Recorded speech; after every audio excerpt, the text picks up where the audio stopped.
Hey guys, this is Chester here. You guys are watching our channel at Chester and Unboxing. Today, we are going to be doing a full desktop installation on a particular system. So if you can see here, this system is actually based on a productivity focused one. So the person's needs is going to be revolving around video editing, animation, CAD software, and so on and so forth. So as you can see here, we'll start from the brain.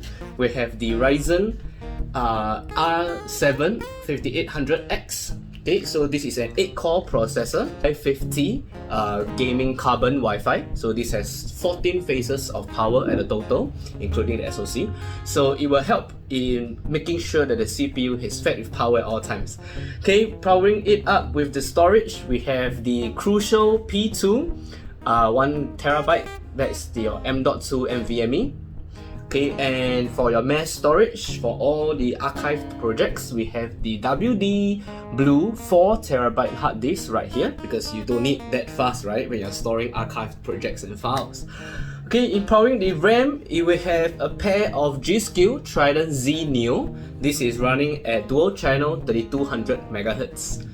Plenty enough for our AMD build, because as we all know, AMD loves fast memory. Easy. Okay, for graphics, we have the Asus GTX 1660 Super Tough Gaming. So pretty decent, not too powerful but not too shabby at the same time. Okay, we have cooling the CPU. We have the Cooler Master ML240L. That is the version 2 ARGB edition. So plenty of good cooling and also good color to boot. Okay, talking about power, we have the Cooler Master V750 version 2 as well. This time it's a white edition, because later I'll show you guys on the case. The case is also white color, so it's a nice combination. Okay, we have a couple of fans to go with the cooler, all the cabling accessories for the power supply. Okay, and last but not least, for the case itself, we have the Cooler Master TD500.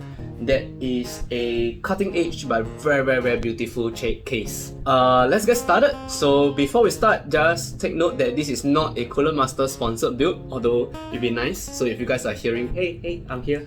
Yeah, but it'd be nice to have. But anyway, this is not a Cooler Master sponsored build, although a lot of the parts are from Cooler Master. Alright, if not, let's begin. Alright, so we're going to be starting with the CPU. Make sure you put it in the CPU at the correct notch, alright? That's the most important. Don't jam it in, just put it in. Now for the RAM, make sure you put it in dual slot, which means that it's facing away from the CPU.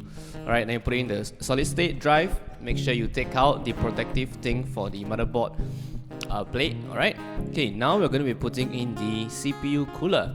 Okay, put a thermal paste, just a small amount is shown, alright? Then now you screw in the cooler itself, the pump. Make sure don't screw in at the clockwise or anti-clockwise, alright? Screw in at crisscross pattern to ensure optimal pressure.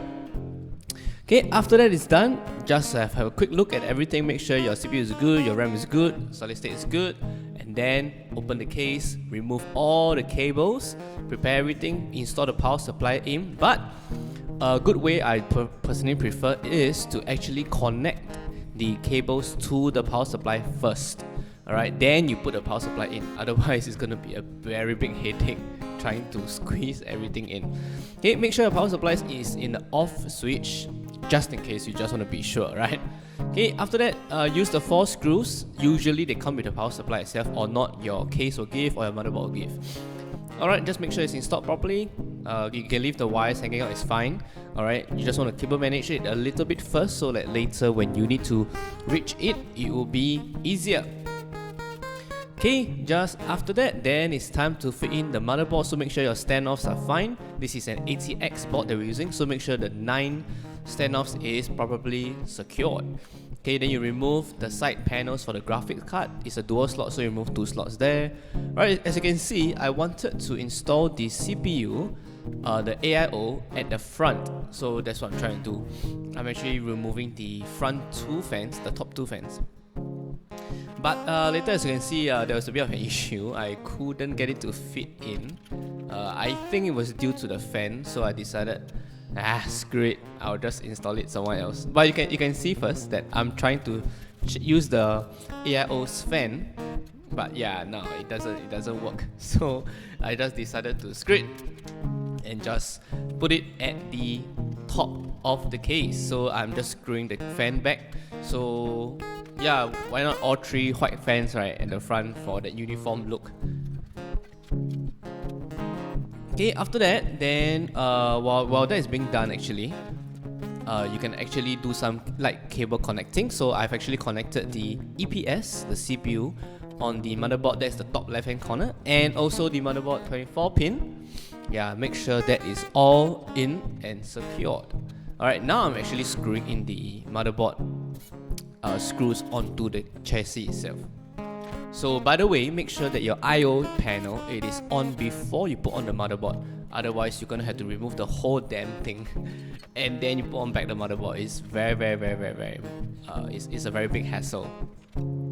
Okay, so yep, I'm installing the AIO at the top of the case. So these are 2 of the most popular spots to install your 240mm AIO. If you have 120, it's even more flexible. You can even put it at the rear of the case.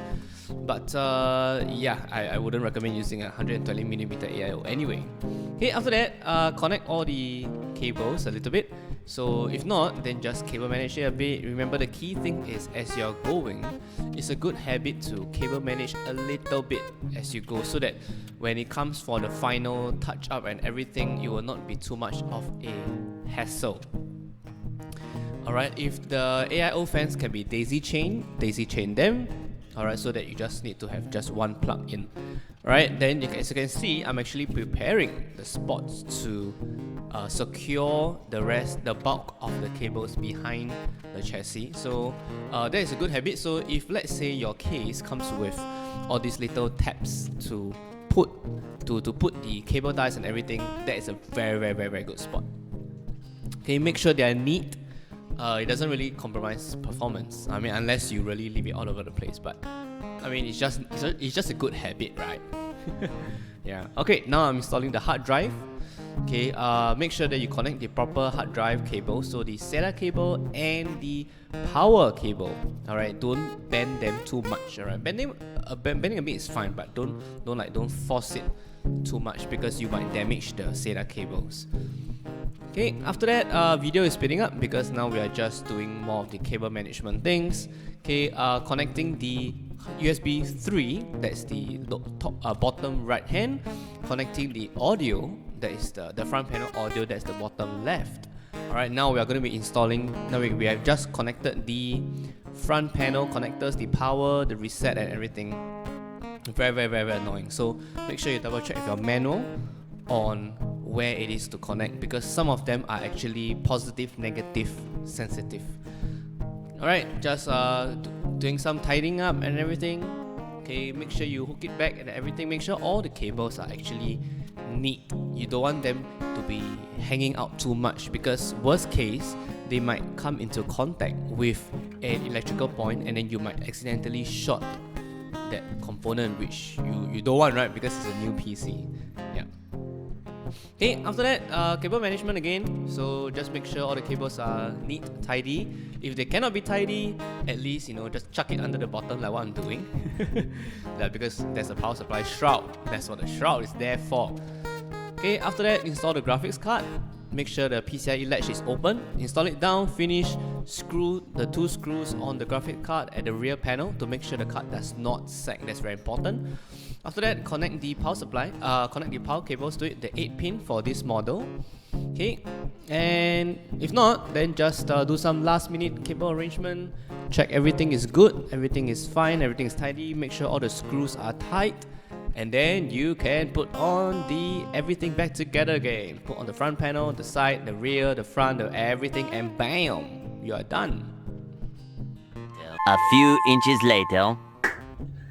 Okay, so we are finally done with our build. Ta-da! So as mentioned, this is a Ryzen R7 5800X with 16 gigs of RAM. So as you can see, the case looks amazing. It's so beautiful, like the white components and everything. So you can see the power supply was white, You can't really see it here. Yeah, the power supply is white, but you can see the cables, the power cables are also white. So they actually add the theme, they actually add to the aesthetic of the overall white and black layout. So one thing I really enjoyed doing this is the case itself is actually quite builder friendly. It has particular areas to aid the builder in assembling it properly and swiftly. So for example, the top, if you can see in the footage before, the top of the case, usually when they put in the screw holes for the fans, usually it's just one circle, yeah? But this one is different. It's one bar followed by a bar. So which means that you can mount your radiator like that, or like that, or like that, or like that. It depends on whichever the system orientation is. So it's actually very useful, because sometimes you don't want to place it all the way to the back, sometimes you want to place it a little bit forward depending on your case, depending on your system. Alright, so here's a little bit more footage of you guys. So I'll share a bit more footage of you guys while I'm talking. So yeah, if not, this is the end of our build guide 2021. Stressful times, if you can see. Yeah, but anyway, that's all for today. So I'm Chester. If you like this video, please like this video and please subscribe to us and share, so that more people can enjoy and more people can watch this kind of content that you like and you love. Alright, this is Chester. That's all for today. See you guys.